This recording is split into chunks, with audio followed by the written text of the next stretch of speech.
अध्याय 16 मेरा एक। पेशेवरों की दुनिया में अजीब और अद्भुत हेलमेट असामान्य नहीं थे। इनमें गाय के सींग वाले पतले पक्षी के पंखों से सजे तथा यहाँ तक कि पशुओं की खोपड़ियों से बने भी शामिल थे। हालांकि पूरी तरह से गेंद के आकार का बना हेलमेट एक नवीनता प्रतीत हुई। मुझे देखने दो, कैबिना ने कहा। हेलमेट उतारो। कंकाल चोर बेसन ने अपना हेलमेट उतारकर उसे सौंप दिया, फिर वो हेंग ने उसे कैबिना को दे दिया। उसका हेलमेट हटाने पर खोपड़ी नहीं बल्कि एक खतरनाक टोपी निकली। केवल खोखली आंखों की कोठरियों से ही खोपड़ी की पहचान का पता चला। जब कैबिना ने हेलमेट की जांच शुरू की तो वो हेंग ने अपनी तरफ ऑटरक की ओर मुड़कर फुसफुसाते हुए कहा, कैप्टन, हम कहाँ जा रहे हैं? एक मजबूत कप्तान के रूप में ऑटरक ने धातु का कवच पहना था और अपनी सीट पर 2 लोगों के बराबर जगह ली थी। उसने अपने सामने खड़े ब्लैकस्टोन टाउन के गार्डों की ओर देखा, फिर बोला, ब्लैकस्टोन टाउन को एक सूचना मिली थी कि माइनिंग विलेज के सभी लोग गायब हो गए हैं। उनके भेजे गए जांचकर्ता कभी वापस नहीं लौटे, न तो लोग और न ही जानकारी। क्या यह बिल्कुल भी सुरक्षित नहीं लगता? तो हमारा मिशन गांव की जांच करना है। गांव की जांच इन गार्डों का काम है। हमारा काम यह पुष्टि करना है कि खदान मालिक को कोई खतरा तो नहीं है। वह एसोसिएशन का एक महत्वपूर्ण सदस्य है। हमें खनन गांव की जांच में गार्डों की सहायता करने का भी काम सौंपा गया है। 2 कार्य वास्तव में केवल एक। सबसे पहले यह पता करें कि खदान मालिक अभी भी जिंदा है या नहीं। अगर वह मर चुका है तो हम उसका शव ले आते हैं, अगर जिंदा है तो हम पूछते हैं कि क्या वह प्रभावित हुआ था। दूसरा, माइनिंग विलेज की जांच में ब्लैकस्टोन सिटी के गार्डों की सहायता करें। सहायता करना भले ही मुख्य मिशन न हो, लेकिन खतरा अवश्यंभावी है और झगड़े होना निश्चित है। वो हेंग ने समझ में सिर हिलाया। कैबिना पास आकर फुसफुसाई, उनका नेतृत्व करने वाला आदमी पुलमोन है, जो ब्लैकस्टोन सिटी का एक लेवल 11 योद्धा है। तीसरे स्थान पर बैठा घुंघराले बालों वाला आदमी अन्वेषक है। उसकी निगाहें उसके वर्णन पर टिकी रहीं और वह आगे की सीटों की ओर देखने लगा। नेता पुलामोन एक कठोर चेहरे वाला हट्टा-कट्टा आदमी था। उसकी खुली हुई भुजाएं किसी आदमी की जांघ जितनी मोटी लग रही थीं और उसकी बगल में एक लंबी तलवार थी। घुंघराले बालों वाले अन्वेषक की त्वचा का रंग थोड़ा गहरा था और उसके बाल छोटे भूरे घुंघराले थे। वह एक कटोरे में तैयार नूडल्स जैसा दिखता था। बाकी लोग शहर के रक्षक थे। 2 के पास ढाल और तलवारी थीं, जबकि अन्य के पास एक हाथ से तलवारी थीं, लेकिन उनके पास क्रॉसबो थे। उनके बगल में बैठे कैप्टन ने कहा, यह काम कठिन नहीं है, प्रक्रिया का पालन करें और सुरक्षित लौट आएं। ठीक है। कैबिना आलस से पीछे झुक गई। उसकी लंबी खूबसूरत टांगें एक दूसरे पर क्रॉस करके खड़ी थीं। उसने उसे अपनी बाह से धक्का दिया। बताओ, तुमने नेक्रोमेंसर बनना क्यों चुना? ओह, यह एक संयोग था। मुझे लगा कि नेक्रोमेंसर भी एक जादूगर है। दोपहर को निरीक्षण दल एक जागीर पर पहुंचा। खदान मालिक अचिदो ने अपने बगल वाले हॉल में अचानक आई इस टुकड़ी का स्वागत किया। अचिदो मध्यम कद का व्यक्ति था और अच्छे कपड़े पहनता था। औपचारिकताओं के बाद पुलमोन सीधे विषय पर आ गया। हमें माइनिंग विलेज में बड़े पैमाने पर लोगों के गायब होने की खबर मिली है। क्या आपके पास कोई सुराग है? अचिदो ने अपना माथा रगड़ते हुए धीरे से कहा, मैं भी इस बात को लेकर चिंतित था। गांव में मूलतः 200 से अधिक खनिक थे और वे सभी बिना किसी निशान के गायब हो गए। आपको कब पता चला कि गांव वाले गायब हैं? पुलामोन ने पूछताछ जारी रखी। महीने की शुरुआत में। मुझे अच्छी तरह याद है। अयस्क व्यापार का दिन था। जब काफिला पहुंचा तो गांव खाली था। मुझे एक बड़ी रकम जमा करनी थी। अचिदो का चेहरा चिंता से भरा था। हमसे पहले क्या कोई अन्य जांच दल यहाँ आया था? पुलामोन ने पूछा। उसकी आंखें थोड़ी सिकुड़ गईं और वह अचिदो को घूरने लगा।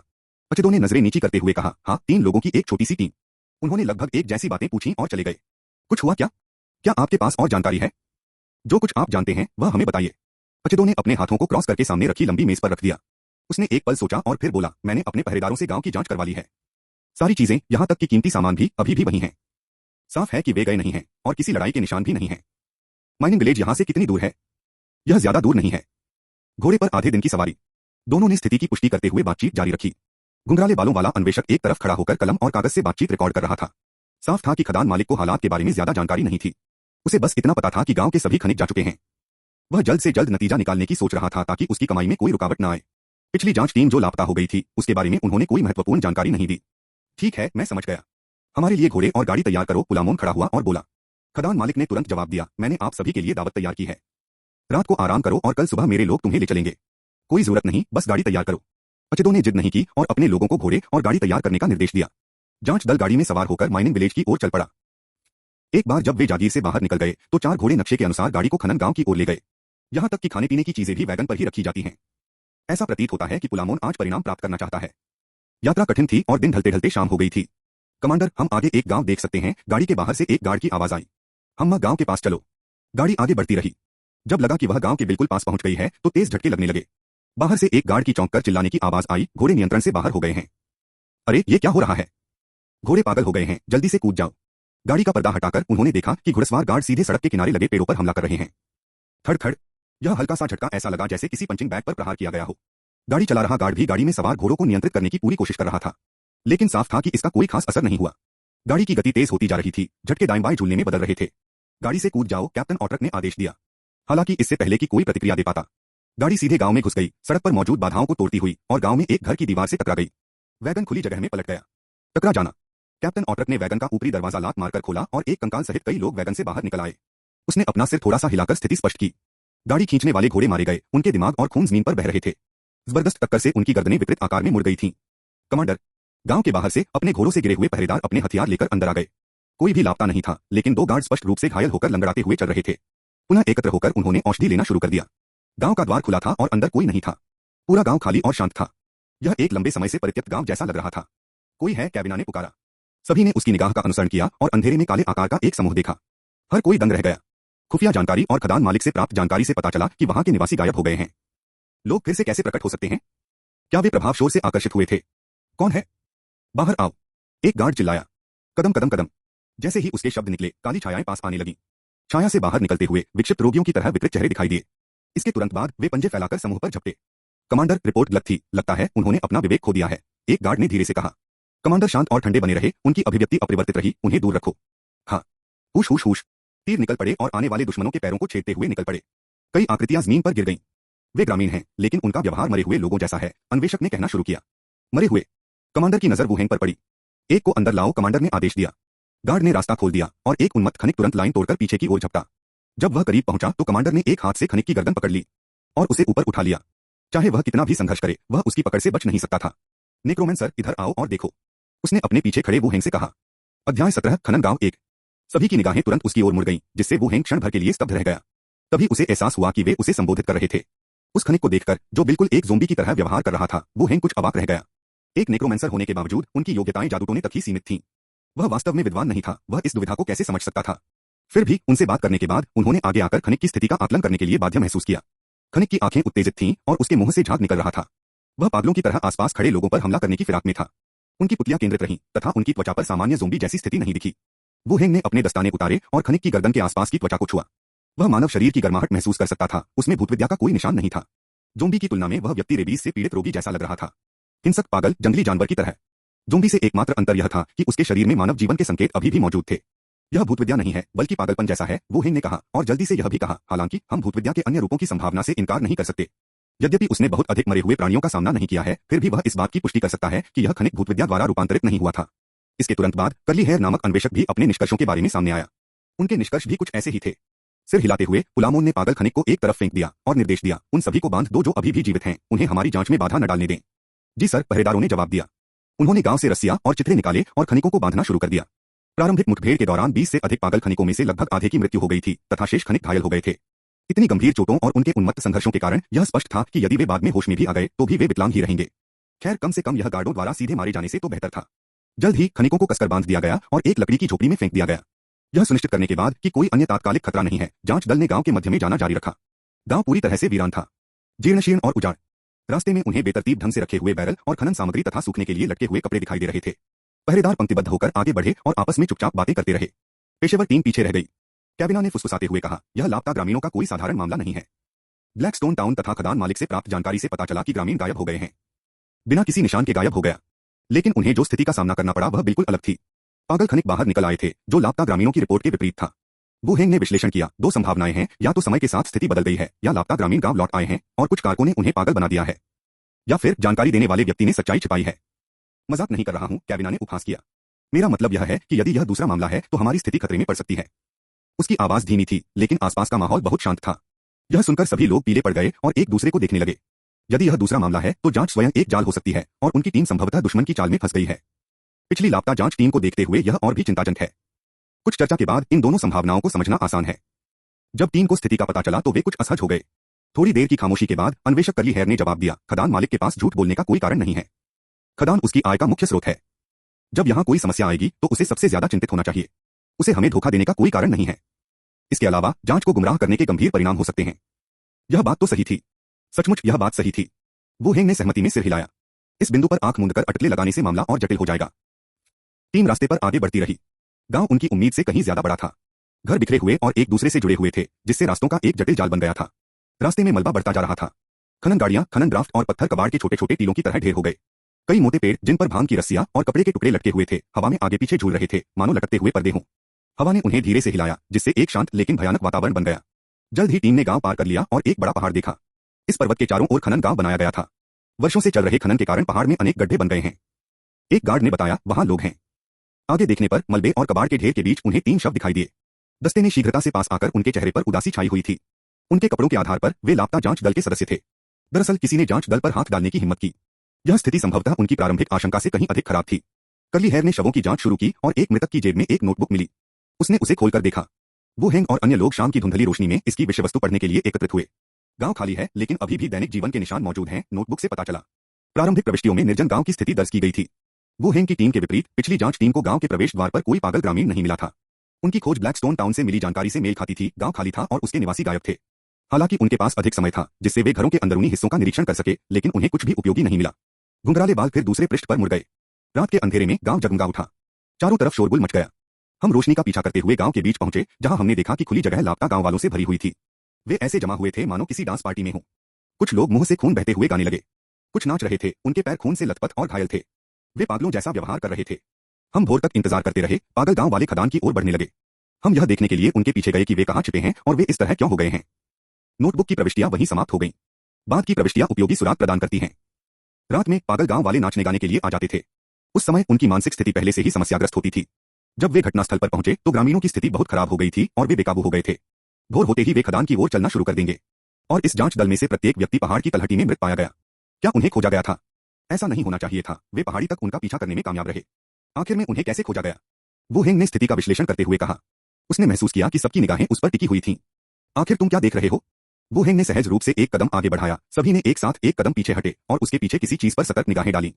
धत तेरी की! एक क्षण में वो हेंग को अपनी रीढ़ में ठंडक महसूस हुई, जिससे उसके रोंगटे खड़े हो गए। अध्याय 18 मानव बम 1। क्या चल रहा है? वो हेंग का चेहरा अचानक बदल जाता है। उसके दिल में खतरे की भावना उभरती है। इससे पहले कि वह कोई प्रतिक्रिया दे पाता, उसके बगल में खड़ा स्केलेटन बैसन पहले ही हरकत में आ चुका होता है। उसके हाथ में खंजर घूम जाता है और उसके बाएं कंधे पर वार करता है। जिस क्षण छोटा ब्लेड उसके कंधे में घुसता है, वो हेंग को अपने कंधे में हल्कापन महसूस होता है, जैसे कि कुछ गायब हो गया हो। वह तुरंत अपना सिर घुमाता है और दूर एक पारदर्शी प्रकाश छाया को दूर जाते हुए देखता है। जब यह मध्य हवा में पहुंचता है तो प्रकाश की छाया पुनः घनीभूत हो जाती है तथा एक लंबी गर्भनाल के साथ एक बदसूरत शिशु की आकृति में बदल जाती है। लानत है! एक शिशु भूत! क्या हुआ? वो हेंग जल्दी से टीम के पास जाता है और धीमी आवाज में पूछता है। मुझे नहीं पता।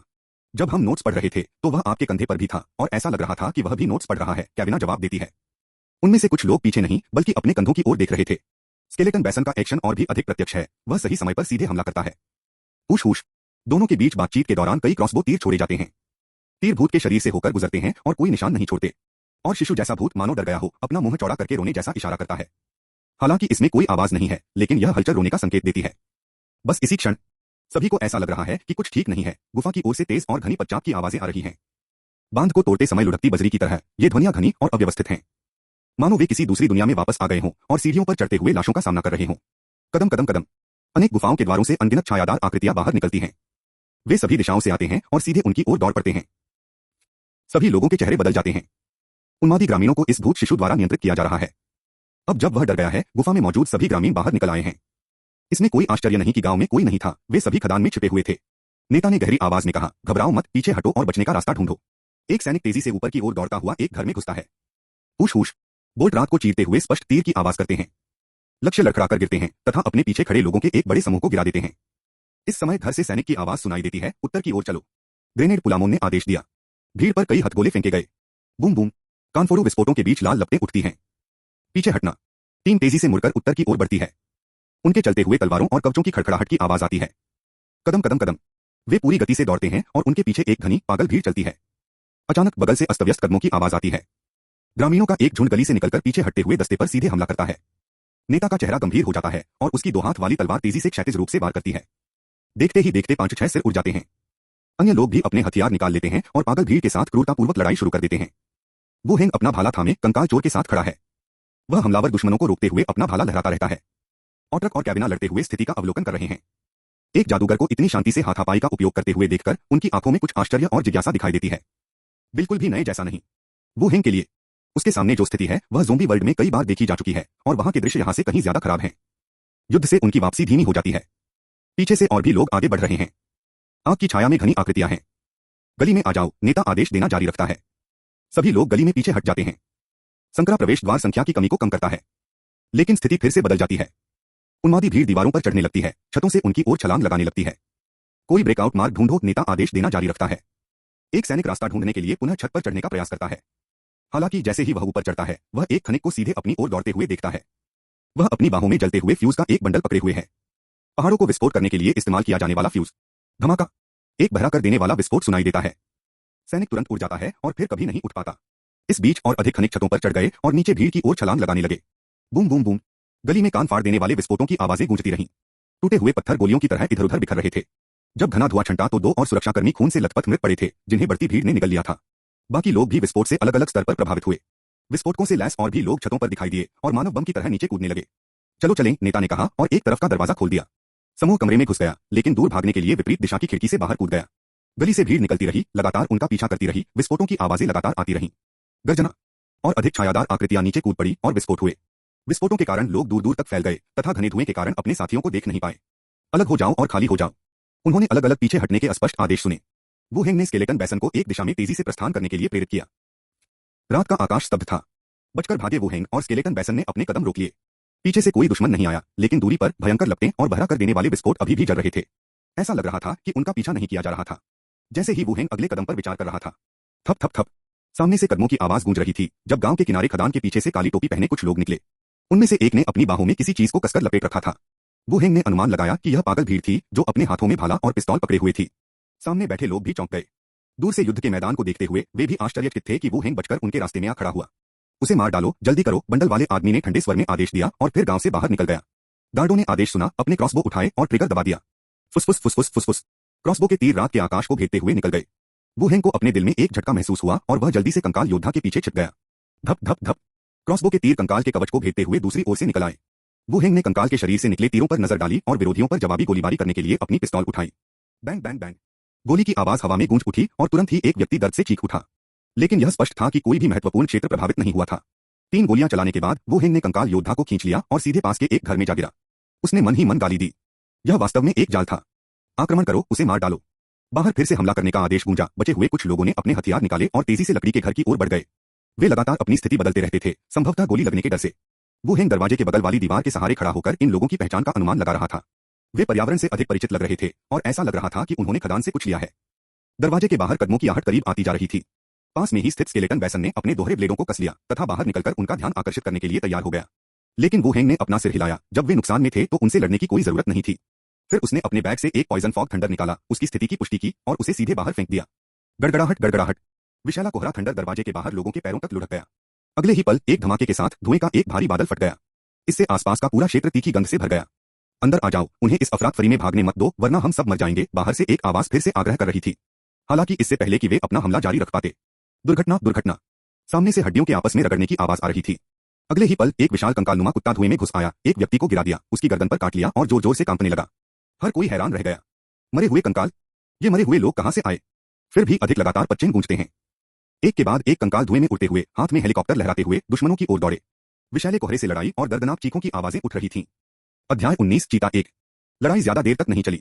जैसे ही धुआं थोड़ा कम हुआ, लड़ाई की आवाजें बंद हो गईं। कंकाल योद्धा वहीं खड़े रहे और कंकाल कुत्ते जो भागने की कोशिश कर रहे लोगों के शवों को घसीट रहे थे, वापस आ गए।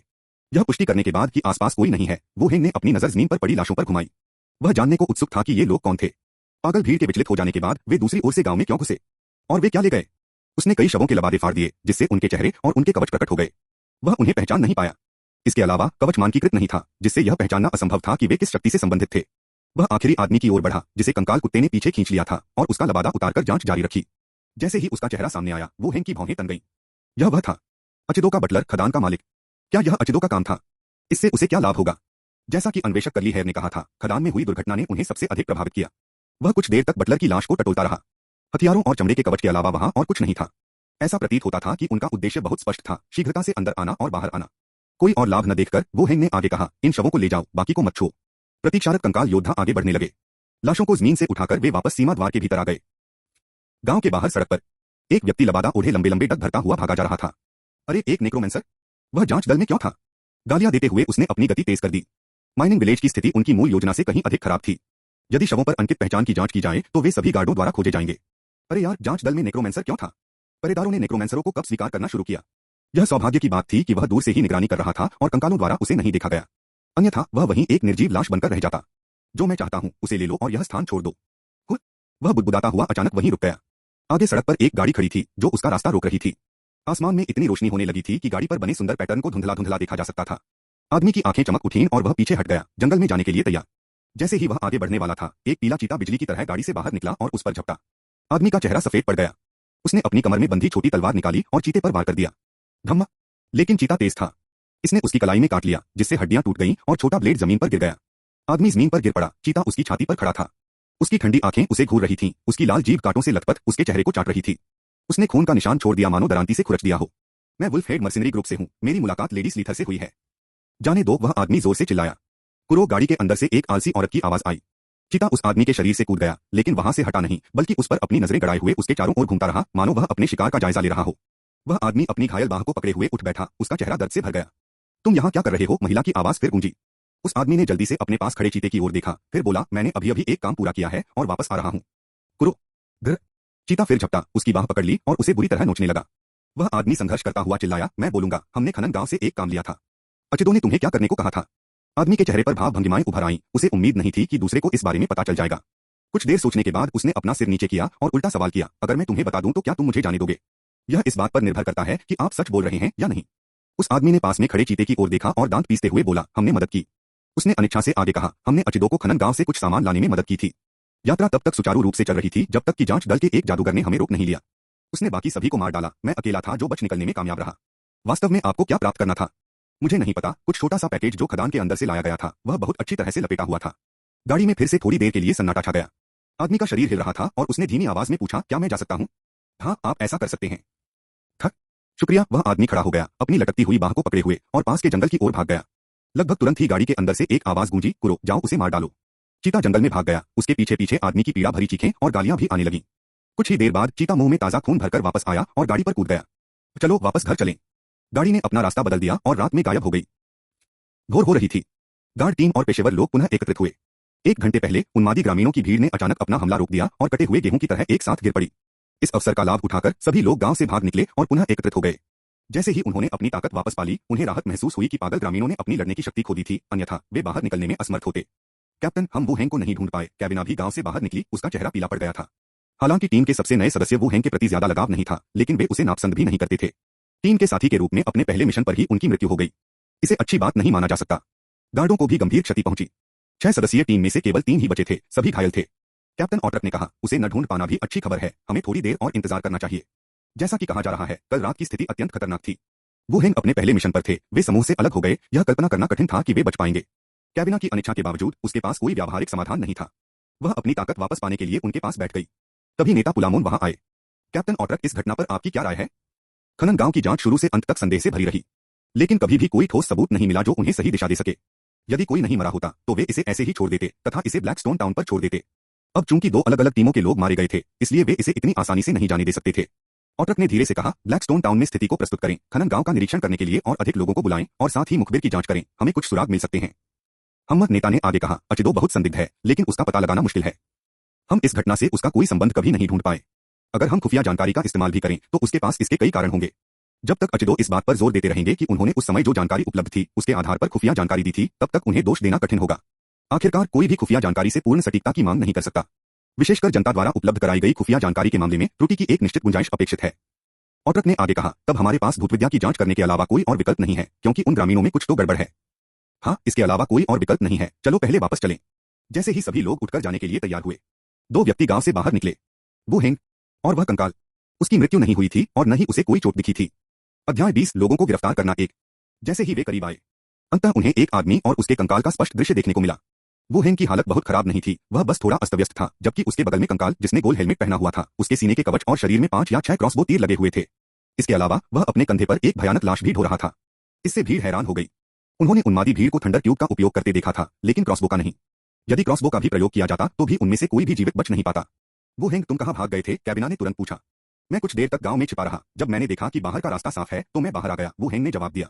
जब तक तुम सुरक्षित हो, ऑट्रक ने सिर हिलाया, उसकी नजर उस लाश पर पड़ी जिसे कंकाल योद्धा अपने कंधे पर उठाए हुए था। तुम यह लाश किसे उठाए हुए हो? इसे नीचे रखें। कंकाल ने लाश को जमीन पर फेंक दिया और वो हेंग ने तुरंत उसके चेहरे से आवरण हटा दिया। बाकी लोग लाश को देखते रहे, उनकी भौहें सिकुड़ गईं। यह अचिदो का बटलर है, वो हेंग ने सीधे लाश की पहचान बताई। जैसे ही यह स्मरण दिलाया गया, सभी की आंखें विस्मय और अविश्वास से भर गईं। उन्होंने सिर्फ इतना बताया था कि उन्हें अचिदो पर संदेह है, लेकिन उनके पास कोई प्रत्यक्ष प्रमाण नहीं था। अब वो हेंग उस आदमी के बटलर को लेकर वापस लौट आया। क्या हुआ, हमें विस्तार से बताओ, ऑट्रक ने पूछताछ जारी रखी। जब हम अलग हो गए तो मैं पश्चिम की ओर भाग गया। संयोग से मैंने पीछे से खदान से कुछ लोगों को बाहर आते देखा। फिर उसने उन्हें बताया कि उसने पिछली रात क्या देखा था।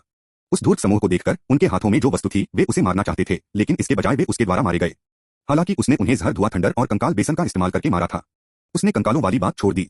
आपका मतलब है कि उन्होंने पहाड़ के पीछे खदान से कुछ निकाला है? पुलामोन ने पास आकर पूछा। हाँ, जब हम सब लोगों को ले गए तो वे चले गए। वे कुछ ले गए। तुरंत ही सभी के चेहरे उदास हो गए। पुलामोन की आंखों में हत्या की मंशा चमक उठी। जांच दल के साथ मूर्खों जैसा व्यवहार करने वाला यह अचिदो पहला व्यक्ति था। लाश का सिर काट दो, पुलामोन ने आदेश दिया। एक गार्ड आगे आया और उसने एक वार से लाश का सिर काट दिया और उसे चमड़े के थैले में लपेट दिया। अब चलें। उन्होंने अपने घोड़े पास ही छोड़ दिए होंगे। अगर हमें घोड़े मिल जाएं तो हम अपने गंतव्य तक जल्दी पहुंच जाएंगे। जांच दल के सभी घोड़े कल रात की अराजकता में खो गए। पैदल लौटने में अधिक समय बर्बाद होता, तब तक अचिदो ने उन्हें रोकने के लिए लोगों का प्रबंध कर लिया होगा। ठीक है, फैल जाओ और चारों ओर देखो, पुलमोन ने आदेश जारी रखा। टीम वहां से हट गई और आसपास खोज शुरू कर दी और जैसी की उम्मीद थी, उन्हें पेड़ों से बंधे घोड़े मिल गए।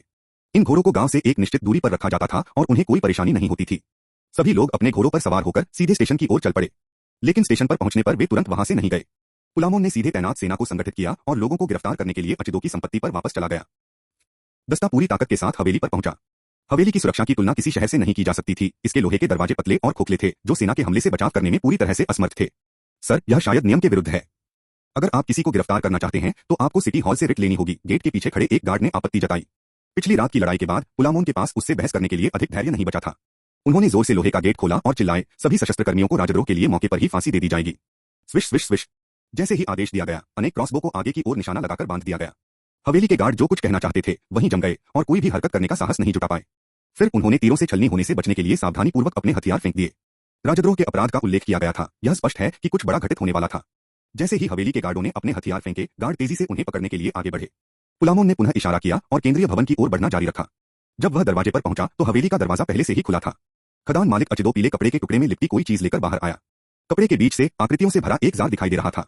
पुलमोन ने वुहेंग की ओर देखा, जिसने थोड़ा सिर हिलाकर पुष्टि की कि उसने कल रात जो देखा था वह वास्तव में यही था। उसी समय वुहेंग की दृष्टि से उस वस्तु से मृत्यु की एक धुंधली आभा निकल रही थी।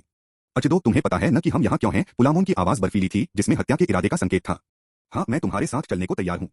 कृपया यहाँ किसी और को नुकसान न पहुंचाएं, अचिदो ने कहा। हम मत। पुलामोन ने व्यंग्य करते हुए कहा, अब आप इस बारे में बात करते हैं, उन ग्रामीणों के बारे में क्या जिन्हें आपने मरवा दिया? एक गार्ड अचिदो और उसके साथ खड़े कई लोगों को पकड़ने के लिए आगे बढ़ा। जहां तक पुलमोन का प्रश्न है, उसने मृत्यु विकिरण करने वाला जार सहजता से वुहेंग को दे दिया। इसकी सावधानी पूर्वक रक्षा करना, इसे कुछ भी न होने देना। धत तेरी की। वुहेंग ने मन ही मन कोसा, वस्तु को स्केलेटन बेसिन के आलिंगन में डाल दिया और टीम के पीछे पीछे चल पड़ा जब वे अचिदो और अन्य लोगों को ले जा रहे थे। लौटती ट्रेन पर गार्ड और कैरियर दस्तों ने फिर से अपनी दूरी बनाए रखी। कंकाल बासेन गाड़ी के अंत में खड़ा था, उसके हाथों में जार था। इस बीच वुहेंग और अन्य लोग एक निश्चित दूरी बनाए रखते हुए दूसरी तरफ बैठे रहे। कैप्टन, मुझे करियर एसोसिएशन के बारे में बताइए, वुहेंग ने पूछा। वह अभी अभी इस संगठन में शामिल हुआ था और उसे इस संगठन के बारे में ज्यादा जानकारी नहीं थी। उनके शामिल होने का प्रारंभिक कारण वैध स्थिति प्राप्त करना था। पहले मैं आपको एसोसिएशन की आंतरिक संरचना के बारे में बता दूं, कैप्टन ऑटरक ने आगे कहा। करियर एसोसिएशन इस संगठन का सामान्य नाम है। यह सिर्फ हमारी जैसी छोटी छोटी टीमों से बना नहीं है जो काम पूरा करती हैं। इसके अंदर एक और विस्तृत विभाग है। हमारी जैसी टीमें जो विभिन्न शाखाओं में तैनात हैं, उन्हें बाहरी दूत कहा जाता है। हम मुख्य रूप से कार्य करते हैं और संघ के सदस्यों को बचाने में सहायता करते हैं। हमारे अलावा होंगवेन एलायंस, हंटर्स, सीक्रेट स्पीकर्स और अन्य विभिन्न शाखाएं भी हैं। होंगवेन एलायंस के मुख्य सदस्य विद्वान और गहरी जिज्ञासा वाले लोग हैं। शिकारी अन्वेषण और साहसिक कार्य का प्रतिनिधित्व करते हैं, जिनमें से अधिकांश रेंजर और चोर होते हैं। फिर गुप्त वक्ता भी होते हैं। वे हर जगह से जानकारी इकट्ठा करने में माहिर होते हैं, चाहे वह राज्य के पुराने मामले हों, कुलीन परिवारों का इतिहास हो या कुछ छिपे हुए रहस्य हों जो लोगों के बीच प्रसारित किए जाते हैं। ये उनके निशाने पर होते हैं। यह सुनकर वुहेंग को भी इन संगठनों का विचार समझ में आ गया। करियर एसोसिएशन एक स्कूल की तरह है, हर कोई इस स्कूल का छात्र है, लेकिन अंदर अलग अलग क्लब हैं। अगर आपको ज्ञान का अध्ययन करना पसंद है तो होंगवेन एलायंस में शामिल हो जाइए। अगर आपको रोमांच पसंद है तो हंटर्स में शामिल हो जाइए। अगर आपको गपशप इकट्ठा करना पसंद है तो सीक्रेट स्पीकर्स में शामिल हो जाइए। आंतरिक विभाजनों के बावजूद आप अभी भी करियर एसोसिएशन के सदस्य हैं। यह तंत्र काफी ठोस है। इस बिंदु पर कैबिना ने भी कहा, गुप्त बातें बताने वालों से दूरी बनाए रखें, उनकी जिज्ञासा जगाना काफी परेशानी भरा हो सकता है। आप भी नहीं चाहेंगे कि आपके रहस्य उनके डेटाबेस में पहुंच जाए, है ना? क्या बिल्ली है? यह सुनकर उन्हें तुरंत ऐसा महसूस हुआ कि उनकी जानकारी उजागर हो गई है और सामाजिक शर्मिंदगी के कारण उनकी वैश्विक मृत्यु हो गई है। क्या ब्लैकस्टोन टाउन में सीक्रेट स्पीकर्स के कोई सदस्य हैं? वुहेंग ने पूछा। हाँ, मनी कैट की मैडम स्लीथर।